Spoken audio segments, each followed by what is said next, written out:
Você no vento,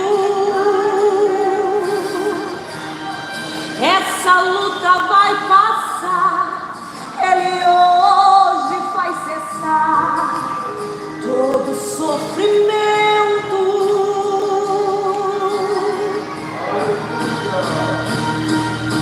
Alguém está dizendo Deus te esqueceu, que Deus te abandonou, mas Deus não esquece os seus.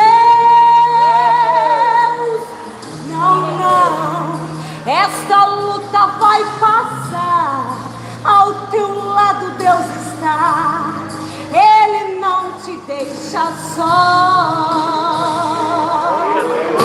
E quando Deus levanta pra te dar vitória, o inferno e potestade tem que recuar. Se esse Deus está na frente, Ele garante a bênção. Não adianta o inimigo trabalhar, surgem 11.000 pra te derrubar, mas você está protegido, é escolhido dele, crente separado e por Deus ungido, sempre é guardado no esconderijo, está nas mãos do grande Deus. Ele é o teu refúgio, é tua fortaleza, Ele é o teu socorro, é o teu protetor. Ele é o Altíssimo, guarda de Israel, de toda a terra Ele é Senhor. Seu nome está acima de todos os nomes, Ele faz principados por terra caírem, e toda autoridade está em suas mãos. Está contigo nessa luta, vai até o fim. Vai contigo até o fim.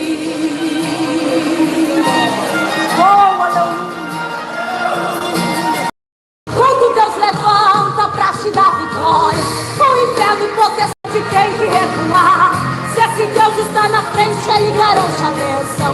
Não adianta o inimigo trabalhar, surgem 11.000 pra te derrubar, mas você está protegido, é escolhido dele, o crente separado e por Deus ungido, sempre é guardado no esconderijo, está nas mãos do grande Deus, está nas mãos do grande Deus.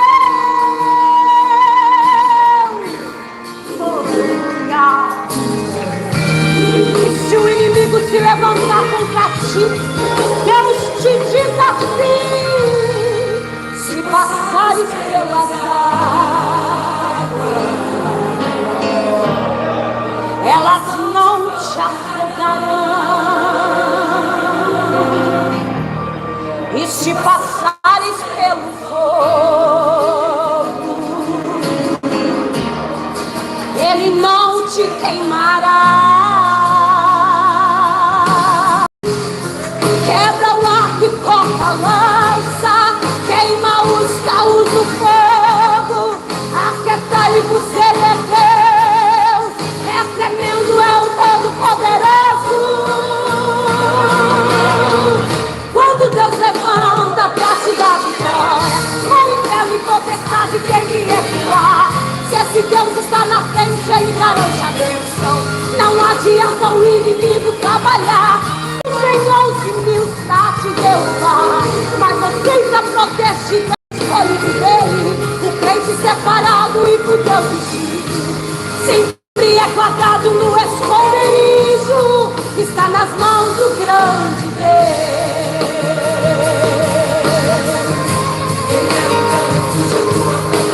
Ele é o teu refúgio, a tua fortaleza, Ele é o grande Deus.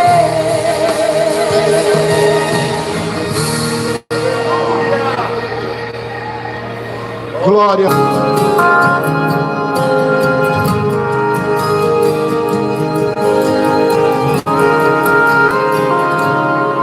Porque estás assim,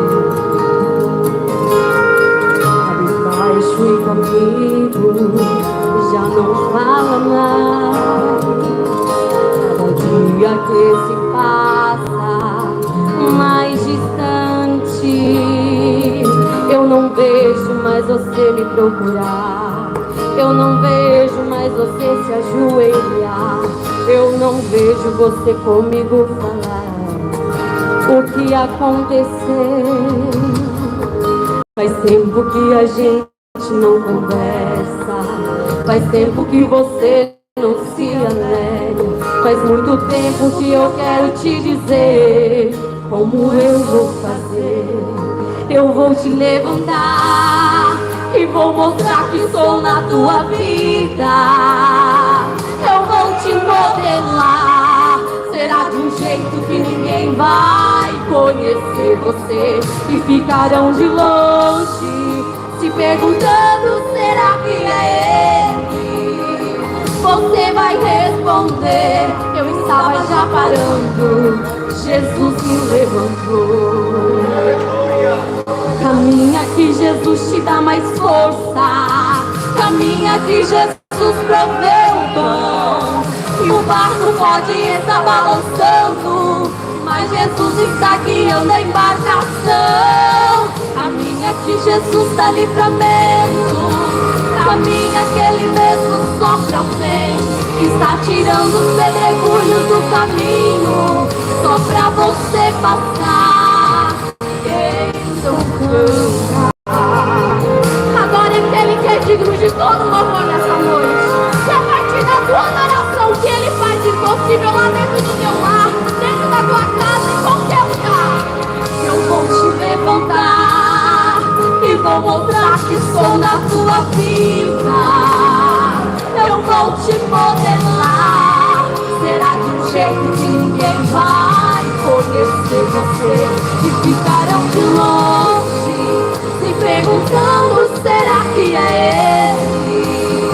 Você responder, eu estava já parando, Jesus me levantou.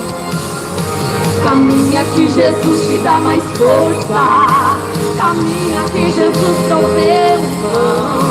E o barco pode estar balançando, mas Jesus guiando a embarcação. Caminha que Jesus dá livramento, caminha que Ele mesmo sopra o vento. Está tirando os pedregulhos do caminho, só pra você passar. Caminha que Jesus te dá mais força, caminha que Jesus proveu o pão. E o barco pode estar balançando, mas Jesus está guiando a embarcação. Caminha que Jesus dá livramento, caminha que Ele mesmo sopra o vento.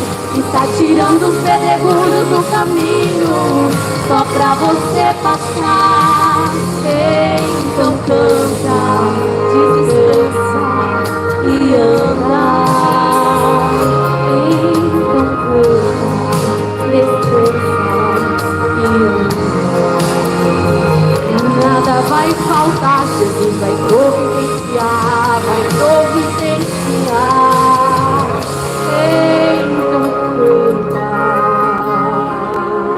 Agradecemos a oportunidade, em nome de Jesus, aleluia.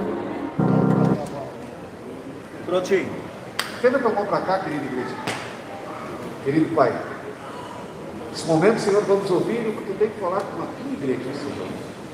Através daquele que Tu escolhesse nesta noite, Senhor. Aleluia. Nosso pastor Aldo Garinho, Senhor. Nós cremos. Sim, Tu já desceu a palavra no seu coração, Senhor. Sim, e Ele vai transmitir, Senhor, o que nós precisamos, Senhor. Sim. Já ouvimos através dos louvores, mas agora vamos nos alimentar, Senhor, para nos fortalecer no testemunho, Senhor, porque só a Tua palavra que nos guarda nesse mundo, Senhor. Em nome de Jesus. Amém. Glória a Deus. Paz do Senhor, queridos irmãos. Amém. Tomem assento, por gentileza. É um prazer muito grande poder estar aqui esta noite juntos com os irmãos para cultuarmos a Deus, adorarmos ao Senhor na beleza da sua santidade. Ele está aqui e nós estamos felizes de estarmos aqui também. Pastor Amarildo, obrigado pela oportunidade de estar aqui novamente na sua congregação, junto com os obreiros, servos de Deus que estão aqui, irmão Amândio, que nos convidou, a banda, as irmãs, a esposa dos obreiros, minha esposa e todos os demais. Nós estamos gratos ao Senhor por estarmos aqui. Quando o irmão Armando estava no Shalom, estivemos ali, acho que umas 2 vezes contigo, campanha, e aí então soube que ele estava aqui, nos convidou para virmos, e ele está indo de igreja em igreja fazendo seu trabalho. Isso é bênção de Deus. É bom ter uma pessoa espontânea e que se ocupa desse trabalho. Ele disse que não sabe tocar nem aquela flautinha do picolé, mas não tem problema, tem um monte de gente que toca, fica tranquilo, tem um monte de gente que sabe tocar. Na casa de Deus, cada um tem uma missão, um trabalho, cada um exerce o dom que Deus lhe deu, e isso edifica a igreja, isso abençoa o povo. Amém, queridos? Vamos ler o texto do tema que está aqui no banner, 15 e 18 de Lucas. Eu quero fazer um comentário nessa noite com vocês, um comentário sucinto das 3 parábolas que estão no capítulo 15 de Lucas, e falar um pouco do motivo pelo qual Jesus apresentou estas 3 parábolas, e também o que elas ilustram e qual a aplicação prática que se pode extrair dessas parábolas. A parábola tem sempre um elemento ilustrativo e também tem um elemento advertivo, mas também tem um conteúdo que se pode extrair verdades aplicáveis à nossa vida prática. E eu creio que Deus tem usado os pregadores que têm usado esse texto para falar aqui, e vai falar mais uma vez, porque a palavra de Deus é assim. Pode 1000 pessoas pregar o mesmo texto, nunca pregarão a mesma mensagem, porque ela é nova, se renova a cada dia. A palavra de Deus é profunda. O texto diz assim, 15 e 18: levantar-me-ei, irei ter com meu pai, e dir-lhe-ei: Pai, pequei contra o céu e perante ti. E o segmento da oração, os irmãos já conhecem, porque acredito que esse capítulo 15 de Lucas, pela peculiaridade das parábolas que estão nele, é de conhecimento de toda a igreja conhece, todo o povo conhece esse texto, porque é um texto muito lindo, um texto muito bonito. E esta, principalmente a parábola do filho pródigo, ela já foi matéria, por assim dizer, para produções cinematográficas. Existem filmes do filho pródigo, que é uma coisa muito, muito linda, muito bonita, porque é uma história muito comovente, uma história muito bonita. Acontece que o Senhor Jesus estava reunido junto com publicanos e pecadores. Este era o público que estava ouvindo Jesus. Na época, por exemplo, de Jesus, publicano e pecadores eram expressões similarizadas pela religião da época. A religião da época considerava os publicanos indivíduos tão maus, tão ruins, que era sinônimo de pecador.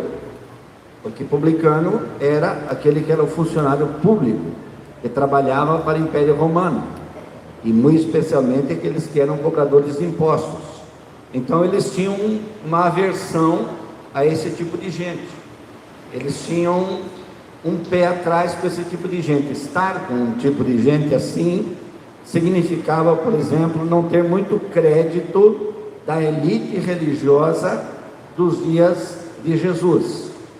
Era o mesmo que estar com pecadores, como, por exemplo, prostitutas, mulheres de má fama, pessoas de má fama, enfim. E o Senhor Jesus estava com essas pessoas, e ele estava sentado com elas, e na casa de Mateus, por exemplo, conforme Mateus capítulo 9, na casa de Mateus, Jesus estava sentado com publicanos e pecadores, comendo. Esse era outro detalhe pior ainda. Estar com eles já era um problema, comer com eles então era outro problema maior ainda, porque na concepção da tradição judaica, fazer uma refeição com alguém significava compartilhar a vida com esse alguém. Era sinal de companheirismo, era sinal, por exemplo, de identificação, de comunhão. E aí então, para as pessoas que teceram comentários críticos, que no caso eram os fariseus e os escribas. Os fariseus era a maior religião que havia na época. A palavra fariseu significa separado. Eles se consideravam indivíduos separados, indivíduos à parte das demais religiões. Surgiu lá por volta do ano 200 a.C., e os escribas a princípio começaram como os escreventes da lei, os copistas da lei, depois passaram a ser indivíduos mais cultos e que vieram a ser os que redigiam os documentos oficiais. Então era uma casta mais elevada, era chamada casta aristocrática. Eles eram da religião da alta sociedade. Esse tipo de gente, por exemplo, discordava em absolutamente tudo que Jesus fizesse que tivesse a ver com publicano ou com pecador. Esse era assunto encerrado. Eles estavam contra esse tipo de gente que tivesse relações com pecadores e publicanos. Assim sendo, Jesus assentado com os pecadores e publicanos, e para Jesus eles eram pessoas iguais às demais, no capítulo 9 de Mateus, Jesus disse: vocês nunca leram misericórdia quero e não sacrifício? Estava citando o capítulo 6 e versículo 6 de Oséias. Misericórdia quero e não sacrifício. Nunca leram isso? Quer dizer, nunca aprenderam isso? Vocês nunca entenderam isso? Ele disse: não vim, não precisam de médico os sãos, mas sim os doentes. E eu não vim chamar os justos, como vocês se justificam, mas eu vim buscar os pecadores ao arrependimento. Eu vim chamar os pecadores ao arrependimento. Então o Senhor esclareceu para eles o seu motivo e o seu objetivo. Disse: mas eu tenho 3 histórias que eu quero contar para vocês. No fundo, as 3 histórias, elas dizem a mesma coisa, elas têm o mesmo objetivo. A primeira é a história da ovelha perdida, que ele começa a contar. Ele diz: quem dentre vós, o que era comum dentre eles a vida do pastoreio, quem dentre vós, tendo 100 ovelhas, se perder uma, não deixará as 99 em um lugar seguro e sai em busca da perdida? E quando a encontra, a coloca em seu ombro e volta regozijando-se, e chegando, então fala com os seus amigos e diz: alegrem-se comigo, porque eu achei a minha ovelha perdida. Assim vos digo que no céu há muito mais alegria no céu por um pecador que se arrepende do que por 99 justos que não precisam de arrependimento. Então Jesus contou a primeira parábola, e daí ele conta a segunda parábola. O reino do céu, disse ele, é como uma mulher que tem 10 dracmas, e acontece que ela perde uma das suas dracmas. Então ela pega e varre a casa, acende a candeia, varre a casa, busca com diligência, e quando encontra a sua dracma, ela reúne as suas vizinhas, reúne as suas amigas e diz: alegrai-vos comigo, porque eu achei a minha dracma perdida. Mas o reino dos céus é também, disse Jesus, como um certo homem que tinha 2 filhos, e o mais novo disse para o pai: pai, dá-me a parte da fazenda que me pertence. E o pai então repartiu a parte da fazenda que lhe pertencia. E depois de alguns dias, esse filho mais novo saiu, foi embora para longe e gastou toda a sua herança, sua riqueza, dissolutamente. Então veio naquela terra uma fome, e ele foi buscar abrigo, e ele encontrou, o único serviço que ele encontrou foi ir apacentar porcos. Isso para um judeu era uma bomba na cabeça dele. Porco era animal imundo segundo a lei. Apacentar porcos, pior ainda.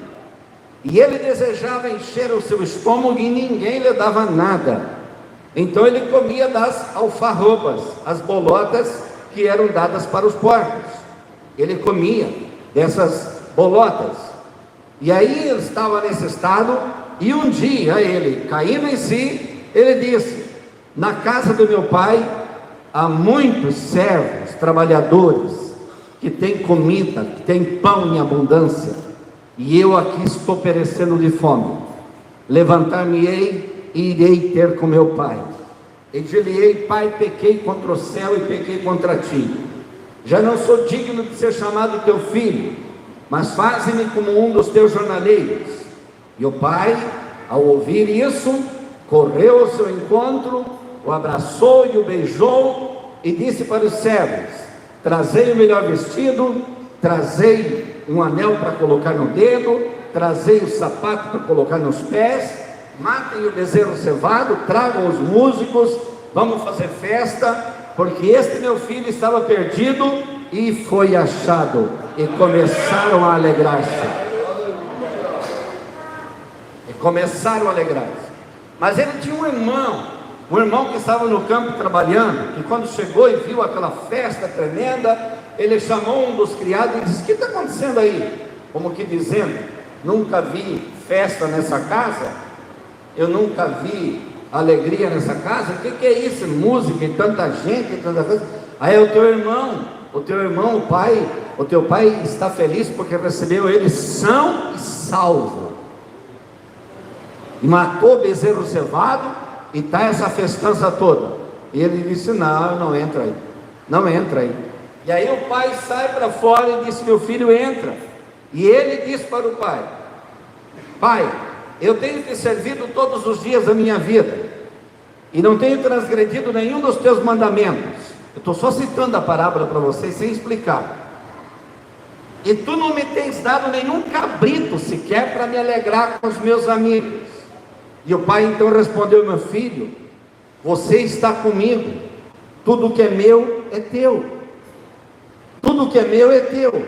Mas esse teu irmão, e ele foi achado. E isso é muito digno de... Estas três contadas para aqueles ouvintes, ela é muito diferente de eu contar para vocês, como acabei de citar.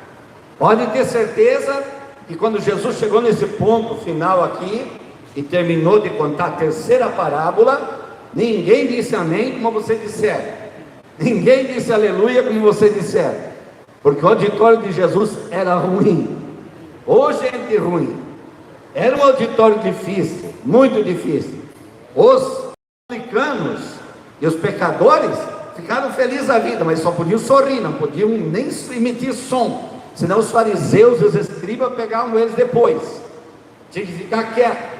Mas eles entendiam que o que Jesus estava dizendo a favor deles, e diante da religião que os condenava. Jesus estava dizendo uma coisa nova, falando uma coisa nova, e não havia uma reação dessa natureza. Havia muitos questionamentos, muita revidação, havia muitos quês nas mentes daqueles ouvintes, mas a suma de tudo que Jesus disse é esta: quando um se arrepende, o céu se alegra. Quando um se converte, o céu se alegra. O céu faz festa. O céu tem o prazer de fazer festa. Agora, quero simplesmente pegar um pouquinho de cada uma dessas parábolas e aplicar o sentido prático para a nossa vida. Você entende que Jesus começou contando a parábola da ovelha, passa para a dracma e vai para o filho. Ele começa no campo, vem para dentro da casa e vai para a família. Veja o curso dos contos de Jesus. Jesus era um especialista, ele era um pregador maravilhoso. Jesus é o melhor pregador que eu conheço. Eu já tenho lido dezenas e centenas de pregadores, mas não tem nenhum que se compare com Jesus de Nazaré. Ele é o máximo, Ele é singular. A mensagem dele é extraordinária. A mensagem dele é tão extraordinária que só de você ler ou recitá-la, ela já provoca em você uma reação. Imagina o privilégio de quem estava ouvindo a palavra, ouvindo ele falar. Mas você que está aqui pode se alegrar. Você vai ouvir o Espírito dele falar essa noite, e um dia você vai ouvir ele dizer: entra serva minha, no pouco fosse fiel, sobre o muito te colocarei, entra para o gozo do teu Senhor.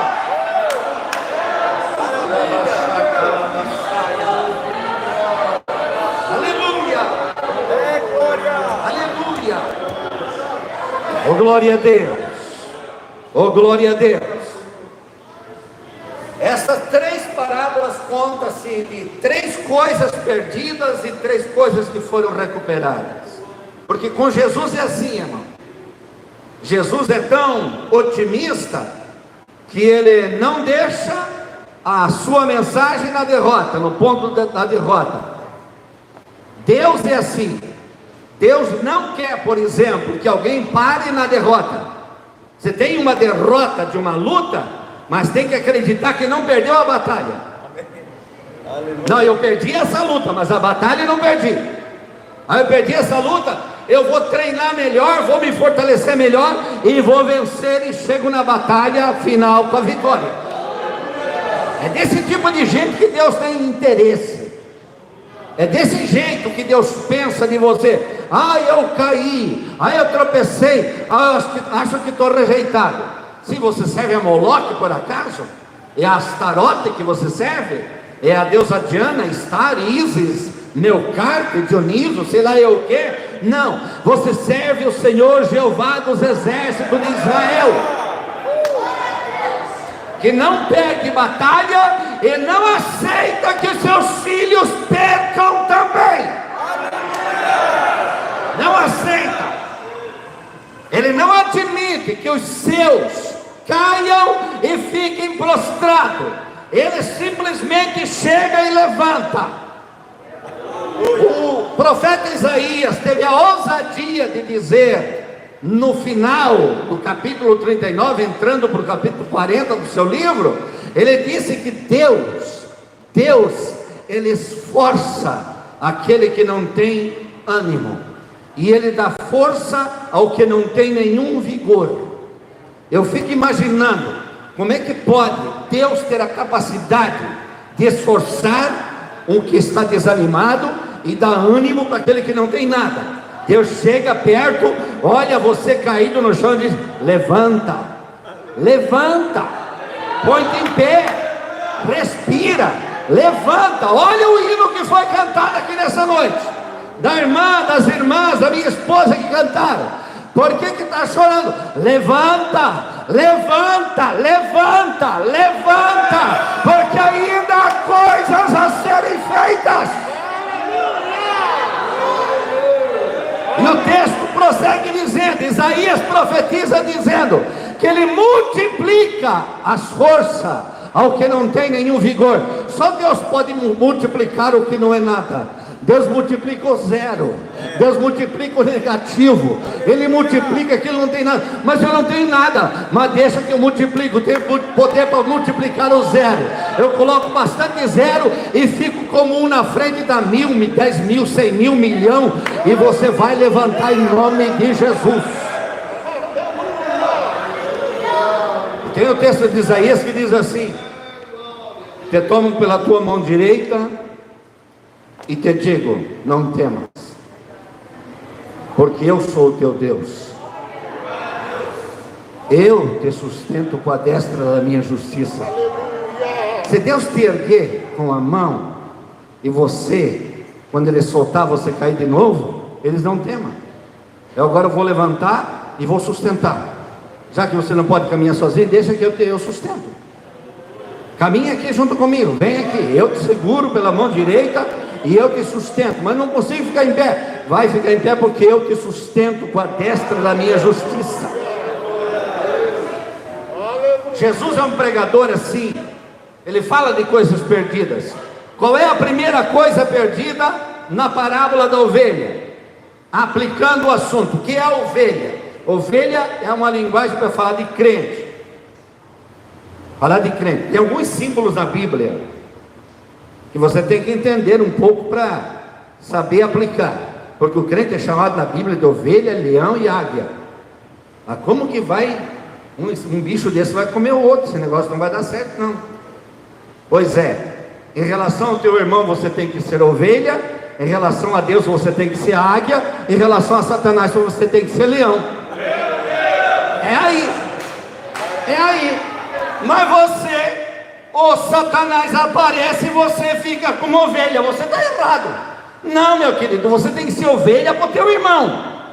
Irmão para irmão, ovelha que não dá cabeçada, não dá coice, não faz nada, ovelha, mansinho, tranquilo, deixando o pastor guiar, ovelha. Em relação a Deus, você é a águia que levanta voo e vai lá buscar as coisas lá em cima. Em relação ao Satanás, quando ele botar a cara, você ruge como leão, você levanta como leão. Você é um leão, aí você é invencível. Mas Jesus apresenta a parábola como uma ovelha que se perdeu do grupo. O rebanho é a igreja. E aqui a aplicação é a seguinte: esta ovelha que se perdeu, que ficou para trás, significa comunhão perdida. Você não pode perder a comunhão. Não pode. Você tem que zelar pela comunhão. O que é a comunhão, pastor? Eu participar da ceia todo mês. Isso é um símbolo externo da comunhão. Mas comunhão é você comungar com os irmãos. É você ter boas relações interpessoais. É você participar dos cultos, participar das orações, participar dos projetos de Deus, participar das coisas, estar de acordo, aceitar quando você não concorda, mas aceita, porque tem pessoas que pensam diferente, aceitar a diferença das pessoas, ajudar as outras pessoas a se integrarem. Essa desconexão do grupo é um símbolo da perca da comunhão, e principalmente comunhão com Deus. Por exemplo, estar num culto como esse, para mim esse culto está cheio do Espírito Santo. Aleluia!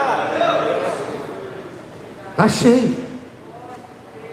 Mas infelizmente tem gente que é como o irmão do filho pródigo, e fica dizendo: mas que festa é essa? Nunca vi festa aqui. Mas como assim que nunca viu festa aqui? Como assim nunca vi festa aqui? Como é que tu mora aqui e nunca viu festa aqui, rapaz?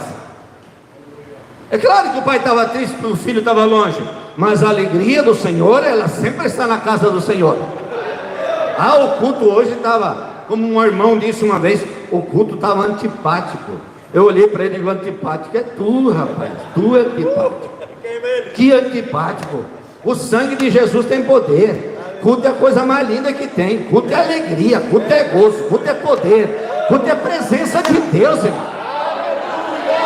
Estar no culto é a coisa mais linda que tem. Eu fico tão feliz quando me convidam para vir no culto. Um irmão lá no Nova Brasília, preguei ontem à noite, lá na semana da inauguração.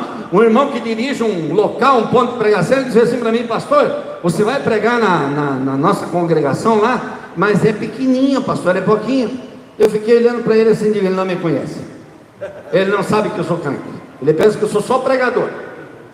Não sabe que eu sou crente. Irmão, é a coisa mais preciosa que tem. Quando você se reúne, seja 2, 3, 10, 20 mil, não importa, e você se reúne para adorar ao Senhor, para cultuar ao Senhor, é festa. A perda da comunhão com Deus leva você a ter uma aversão pelas coisas da igreja e das reuniões. É um negócio assim que você vem assim meio que forçado, meio que obrigado. Se eu não for, vão ficar falando. Se eu não for, vão dizer que eu estou desviado, e vai ver lá que está mesmo. Você precisa se autoavaliar. Você precisa dizer como salmista: alegrei-me quando disseram-me, vamos à casa do Senhor. Tem que ter alegria no coração, comunhão com Deus, em qualquer lugar. A segunda coisa, perdida, a dracma, significa valores perdidos. E é uma coisa muito séria, porque 10 dracmas na época era dada para uma mulher quando ela assumia um compromisso de casamento com alguém. Um homem dava para uma mulher 10 dracmas, e às vezes eles faziam furinho nas moedas e passavam um fio, ou ela usava no pescoço ou usava no braço. As dracmas que indicavam, qualquer um que olhasse sabia que aquela mulher era comprometida. Era símbolo de comprometimento, era símbolo de pertenência, era símbolo de responsabilidade, era símbolo de estar desposado ou desposado com alguém, pertencer a alguém. Perder uma dracma era uma coisa, um prejuízo tão grande, porque se o noivo chegasse e não encontrasse as 10 dracmas, era uma representação clara de que ela havia rejeitado aquela oferta de casamento, e todo aquele projeto estava anulado. Deus deu a você coisas, Deus deu a você valores espirituais, dons espirituais, talentos, vocações, e eu pergunto para você: quando Ele vier, o que é que você vai apresentar para Ele? Vai apresentar para Ele os dons, os talentos, as vocações, com os seus devidos frutos, ou vai apresentar desculpas? Isso não vai resolver nada. E eu sei que o Espírito Santo está aqui nesta noite falando com você. Você perdeu valores espirituais. Olhe para você, irmão. Lembra que quando você lia a Bíblia, você chorava. Lembra que quando você ouvia a pregação, você vibrava. Lembra que quando você cantava, você sentia arrepios no corpo. Lembra quando você falava língua estranha, quando você profetizava na casa de Deus, quando você tinha visão, revelação, unção, autoridade, coragem de Deus. Esses valores que foram perdidos, é necessário que faça-se como a mulher fez. É necessário que acenda a candeia. Tem que acender a candeia. Tem que dizer para o Espírito Santo: entra em ação por mim, porque eu perdi a minha dracma dentro de casa, dentro de casa, dentro de casa. Eu perdi o que eu preciso encontrar. Tem que o Espírito Santo entrar em ação. Tem que pegar e varrer a casa. Tem que pegar a palavra e começar a tirar o cisco, tirar a sujeira, meu irmão. E tem que buscar com diligência. Diligência quer dizer aplicação, determinação. Eu vou achar, estava aqui, eu vou achar, eu vou encontrar, eu tenho certeza que está aqui, e Deus vai te ajudar, e você vai encontrar nesta noite, você vai encontrar.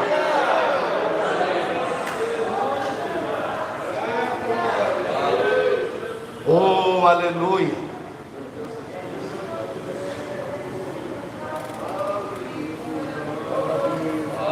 Buscar com diligência, e quando ela encontrou, gozo, alegria.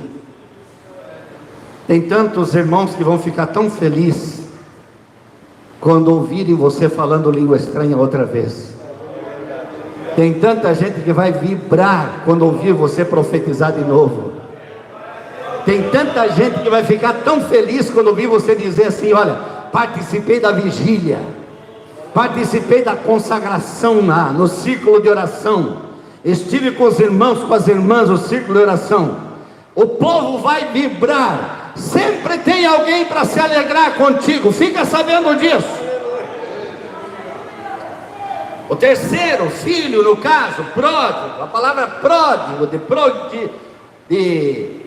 Desperdício, prodigalidade, desperdício. O indivíduo que desperdiça, ele teve a herança perdida. A herança perdida. Aqui o negócio ficou mais sério. Veja que começa no campo, vem para dentro da casa e agora vem para a família. Agora já está falando um filho. Um filho mais novo, menos experiente, que pede ao pai a parte da herança que lhe toca. Presta atenção. Para o pai repartir a herança, ele repartiu a herança em 3 partes: 50% do pai, 25% do filho maior e 25% do filho menor. E o filho menor disse: dá-me a parte que me toca. E o pai deu. Aí o texto diz: e depois de alguns dias, na realidade ele não disse para o pai que ele queria para ir embora. Ele disse que ele queria a parte da fazenda. O pai deu. E depois do pai dar, ele foi embora. Uns dias depois. E daí indo embora, ele botou tudo a perder. Perdeu tudo. A herança perdida. Ele foi para um lugar distante. E daí então os fariseus e os escribas, e por certo os saduceus estavam ali também, alguns doutores da lei, porque eles andavam atrás de Jesus buscando agarrar ele em alguma coisa. Eles ficaram tudo assim, com aquele jeitão de autoridade religiosa, com aquela cara assim religioso, de autoridade, esperando. Bem, deu tudo certo, foi embora. Agora quero ver esse pai judeu, mão firme, pegar esse caboclinho, se ele aparecer, dar uma sumanta de pau nele e mandar embora de novo. Quero ver, a história vai ficar nisso. E Jesus vai contando a história. E ele vai, desperdiça tudo, e aí sente necessidade de trabalhar. Vai pedir emprego, e um homem que era dono de uns chiqueirões de porcos, de manadas de porcos, disse para ele: olha, a única coisa que tem que fazer é apacentar os porcos. E apacentar os porcos era diferente de tratar os porcos. Que quando o texto diz, ele desejava encher o seu estômago e ninguém lhe dava nada. Sabe qual é o ninguém que lhe dava nada? Era o indivíduo que trazia o cesto das alfarrobas, que poderia baixar o cesto para ele pegar algumas. Este indivíduo não dava nada para ele. Esse indivíduo que trazia o cesto das bolotas, das alfarrobas, não, isso aqui é para os porcos. Chegava e jogava tudo. E quando se amontoava tudo naquela lama, naquela coisa, ele pulava no meio dos porcos e pegava algumas, esfregava na roupa e comia, para ter pelo menos um volume no estômago. E aí quando Jesus foi contando isso, que um judeu apacentando o porco, comendo junto com o porco, comendo comida de porco, comendo na lama, não, isso é demais. Isso aí já passou da medida. E daí então, este filho pródigo, um dia ele caiu em si. Você sabe que a psicologia diz que cair em si é a maior queda que o ser humano pode ter na vida. Cair em si significa descer e bater em cheio no fundo do poço. Pum! E quando bateu no fundo do poço, acordou e abriu os olhos. Ele caiu em si. E ele começou a pensar. E começou a lembrar. E sabe do que ele lembrou? Ele lembrou de uma coisa: na casa de meu pai, a abundância de pão. Na casa de meu pai, a abundância de pão. É isso que eles precisam lembrar da igreja. É isso que eles precisam lembrar da família.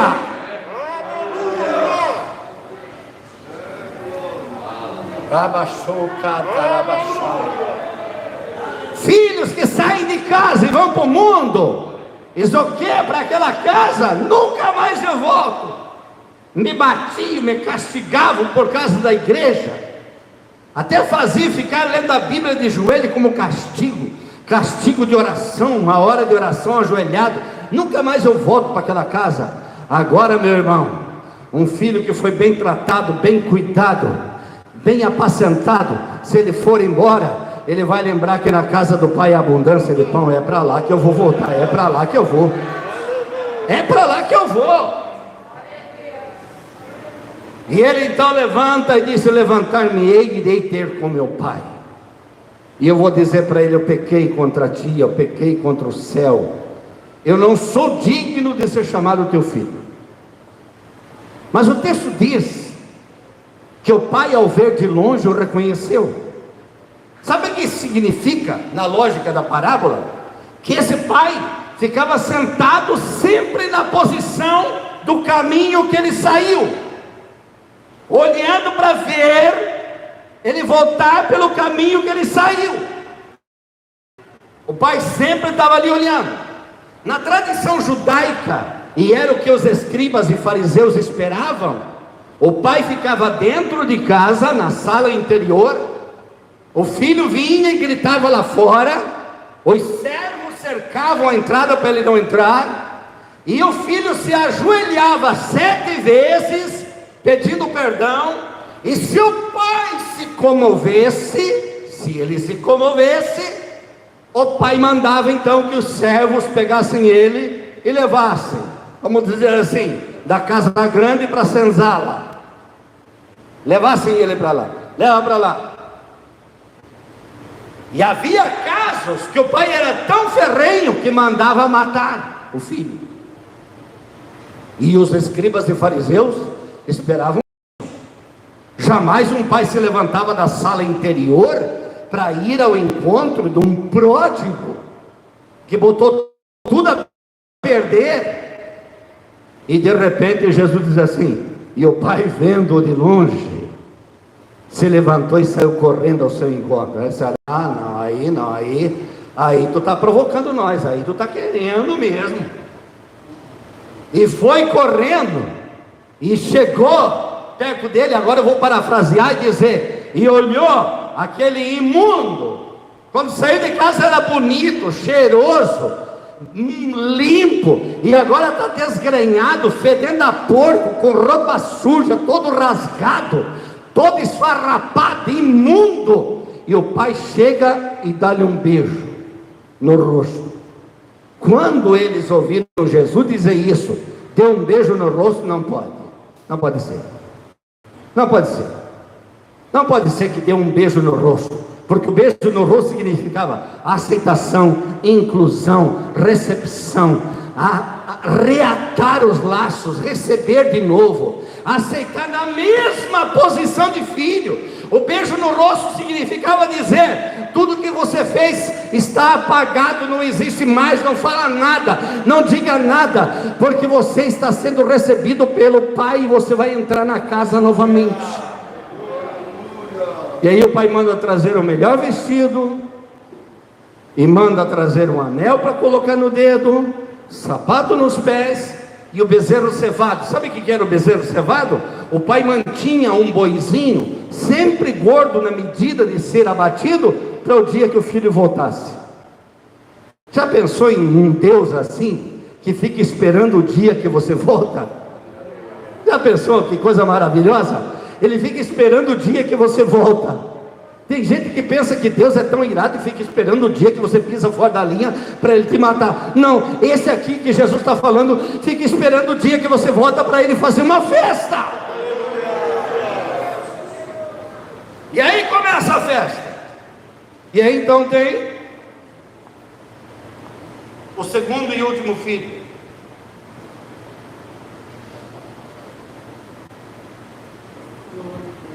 Eu vou terminar aqui com vocês dizendo o seguinte: ele chega, ele era daquele tipo assim, que nunca percebia alegria, nunca percebia festa, era um pessimista inveterado. Aquele era da esquerda, amigo, era da esquerda, totalmente da esquerda, garante tudo. Que negócio é esse aí? Que festança é essa aí? Se fosse nosso dia, não é Natal, não é Ano Novo, não é aniversário. E o criado saiu e disse: não, é o teu irmão. O que? O pródigo? É. Ele voltou e teu pai o recebeu com essa festa porque voltou são e salvo. Veja o que o pai disse que os servos diziam: são e salvo. São e salvo. Não é voltou desgrenhado, desmilinguido, arrebentado, despedaçado, não. Voltou são e salvo. Olha como Jesus é um pregador otimista. Otimista. Jesus nunca iria contar um testemunho, por exemplo, olha, ele estava pregando na sinagoga e de repente entrou um bêbado, todo desgrenhado, todo fedorento, todo desajeitado. Jesus nunca iria pregar um sermão desse tipo. Ele disse: olha, voltou são e salvo, e essa festa aí é pela vinda dele, e todo mundo está feliz. Esse todo mundo não, eu não. Eu não.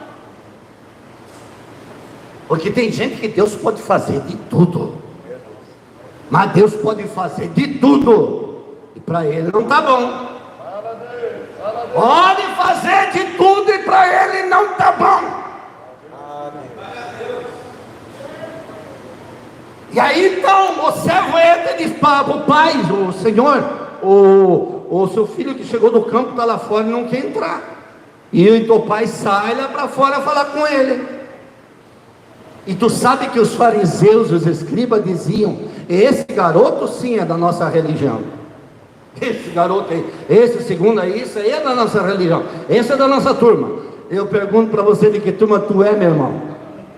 Sangue de Jesus tem poder. De que turma tu é, meu irmão? Tem misericórdia?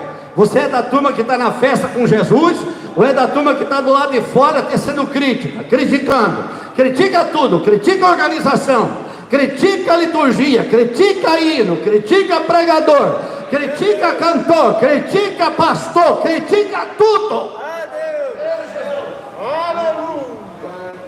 E aí então o pai chega e diz: meu filho, entra.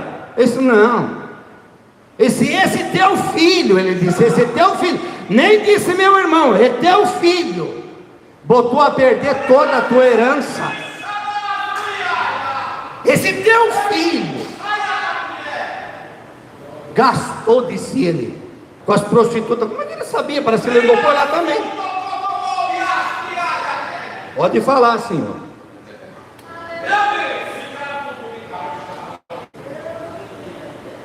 Gastou com as prostitutas, disse ele.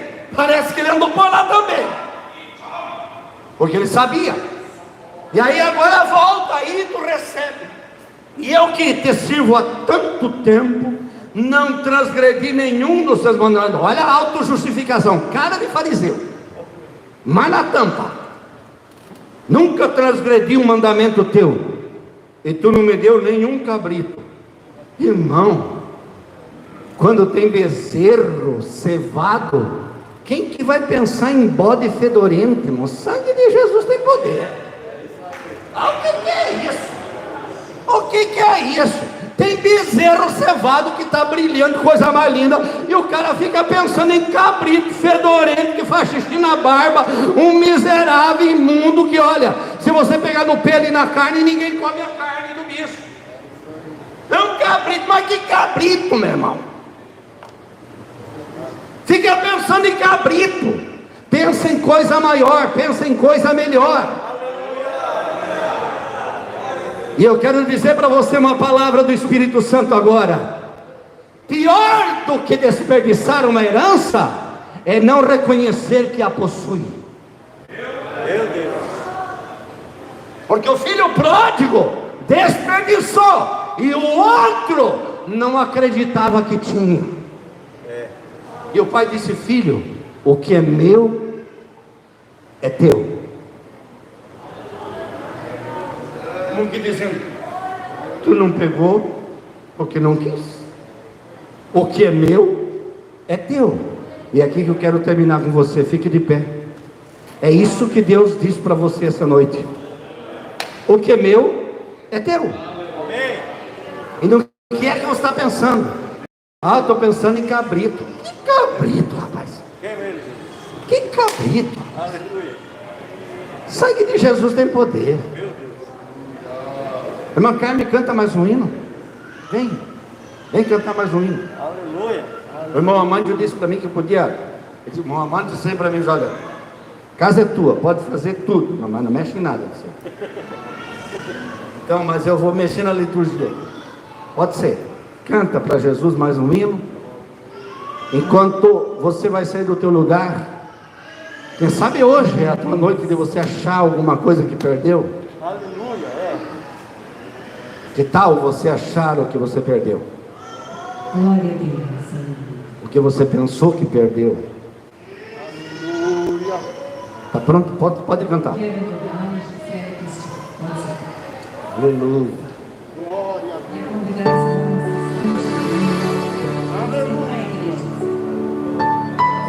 Pior do que esbanjar é não acreditar que possui. Tem, Deus te deu. E você não acredita.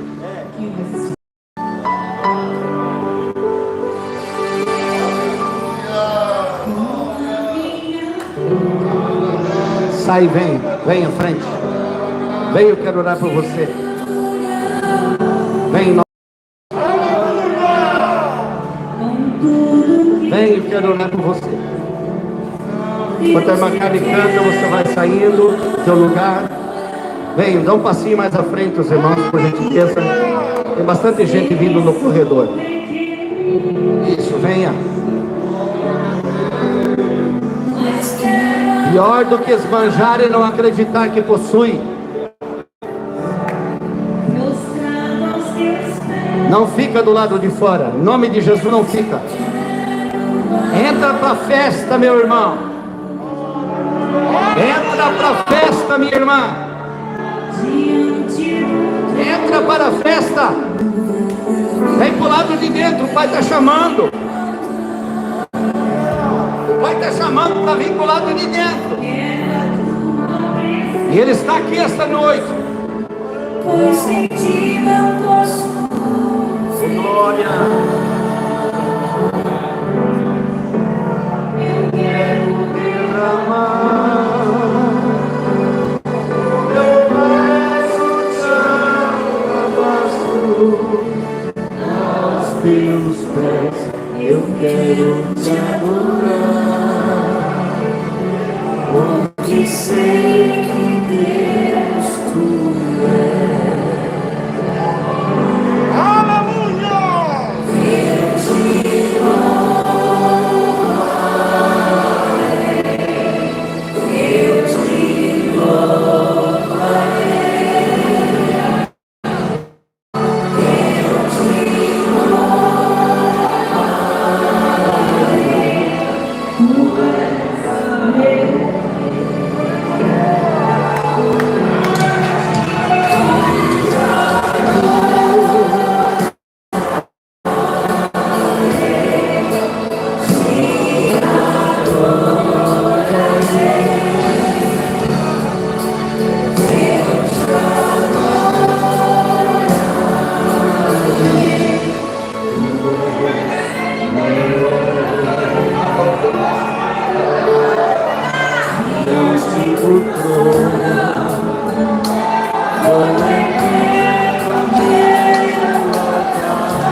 Pois sem ti não posso ficar. Eu quero derramar o meu alabastro aos teus pés. Eu quero te adorar, pois eu sei que tu és. Cante, irmão, cante. Eu te dou.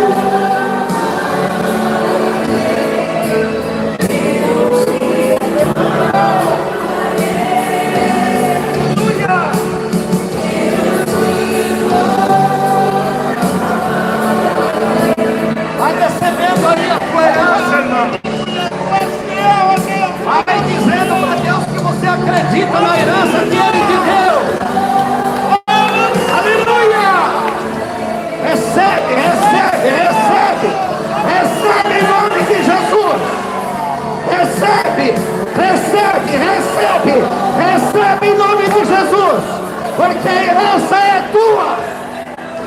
Sacalabachurabandaia. Recebe nesta noite. Recebe batismo. Recebe dons de Deus. Recebe língua estranha. Recebe cura. Recebe renovo. Recebe. Recebe.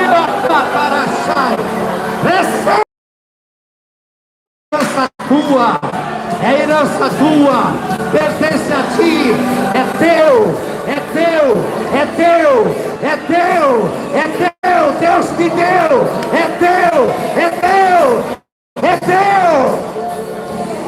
Urabachuca labassaturi mandarachai, uribai tequei toda mandaracheia. Senhor Deus Todo-Poderoso, tu estás aqui esta noite, com as tuas mãos estendidas nesse lugar. Tu és o Deus da glória. Tu és o pai de família que chama os teus para virem para dentro, para fazer parte da festa, Senhor.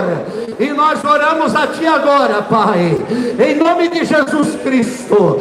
Convence todos para entrarem na festa, para entrarem nesta alegria, entrarem nesse gozo e sentirem esta unção, sentirem, Senhor, que tem uma herança, que possui uma herança, que é deles, que é para eles, que é por eles que tu morreu, é por eles que tu pagou o preço, é por eles que tu conquistou a vitória, e eles estão aqui nesta noite, Pai. Pai, convence seus corações, Senhor, convence as suas vidas, de que eles são herdeiros do reino celestial, herdeiros eternos de todas as tuas bênçãos. Nós oramos a Ti nesta noite, em o nome de Jesus Cristo, em o nome de Jesus, em o nome de Jesus, para a glória de Deus Pai. Você pode glorificar a Deus esta noite? Aleluia, aleluia. Você que veio aqui esta noite, você encontrou algo de Deus aqui nessa noite, e você recebeu uma coisa do céu aqui nessa noite, e você vai sair daqui com esta palavra: eu tenho uma herança eterna, eu possuo uma herança eterna, que ninguém vai tirar, ninguém vai tomar, está escondida com Cristo em Deus. Você glorifica o Senhor essa noite em nome de Jesus? Glória a Deus. Irmãos, alguém que está aqui na frente voltou para Jesus ou aceitou Jesus? Levante a mão assim, ó. Alguém voltou para Jesus nessa noite? Levante a mão. Alguém? Alguém está voltando para a igreja? Amém? Glória a Deus. Então volta para o teu lugar. Aleluia. Que Deus abençoe. Aleluia. Hoje é o final da nossa campanha. Deus abençoe, uma boa palavra. Amém por esta palavra, irmãos? Amém. Glória a Deus. Não perca um culto. Perder um culto perde uma bênção, perde uma boa palavra. Cada culto Deus tem falado conosco. Deus há de trazer muitas pessoas para a igreja. Não fique você do lado de fora. Deus precisa de cada um de nós. Você também. Glória a Deus. Deus abençoe. A amiga lá da Venezuela está conosco também, está morando agora aqui e veio, e sempre é bem-vindo. Glória a Deus. Deus abençoe vocês que nos visitaram nessa noite. Sempre bem-vindo, queridos. Esse é o melhor lugar. Não tem lugar melhor do que isso. E você que ainda não tomou uma decisão, não fique em cima do muro. Pule para o lado de Jesus, porque com Jesus é melhor. Sem Jesus não vale a pena, irmão. Servir a Deus é um privilégio, é uma honra, é uma alegria, e você não pode perder essa oportunidade de estar servindo a Deus. Queridos, então no sábado nós teremos aí um grande culto, departamento, todo sábado, um culto do departamento, e agora as irmãs e os irmãos do círculo de oração. Na escola dominical, tem sido uma bênção, estamos estudando sobre a veracidade da Bíblia, muito bom. Você que não tem o hábito de vir na escola dominical, venha e você vai ver como é bom. Tem classe para as crianças, tem classe para o jovem, para o adolescente, para todos nós. Não terminamos muito tarde. 10h15, nós estamos encerrando, então dá tempo. Amém, queridos? venha para a escola. Glória a Deus. Também nós queremos falar para os irmãos domingo à noite. Nós teremos um grande culto da família e Deus vai usar o pregador também. Glória a Deus. Vamos agradecer ao Senhor, queridos. Glória a Deus, querido Pai. Nós te louvamos, Senhor, porque o Senhor tem sido o nosso refúgio. O Senhor tem sido o nosso socorro, a nossa fortaleza. Obrigado por esta palavra tão maravilhosa, onde nós ouvimos essa noite os louvores. Obrigado pelo povo que está aqui adorando o teu santo nome. Abençoa, Senhor, essa noite, guardando cada um de nós. Abençoa nossas famílias. Nós oramos pela Giza, o irmão Ivo que está enfermo na sua casa, a irmã Lúcia. Nós oramos pelo irmão Luiz Cunha. Cuida daqueles irmãos que estão lá em casa assistindo também ao culto, a idade não pode estar conosco. Em tudo te louvamos, te agradecemos, em nome de Jesus. Amém. Queridos, que o amor de Deus, a graça de nosso Senhor Jesus Cristo e a comunhão do Espírito Santo seja com todo o povo de Deus. A igreja diz amém? Amém. Se Deus é por nós, quem será contra nós? Ninguém. Jardim, uma igreja. Deus abençoe os irmãos. Vão em paz, em nome de Jesus. Amém.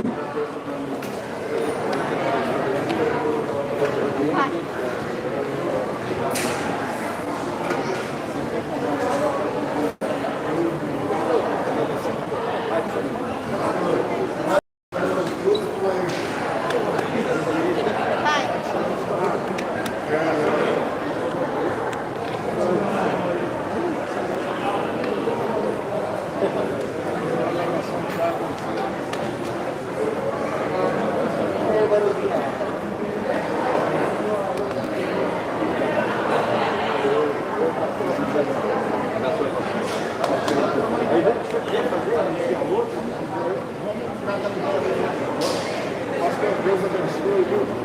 Muito bom ter aqui conosco.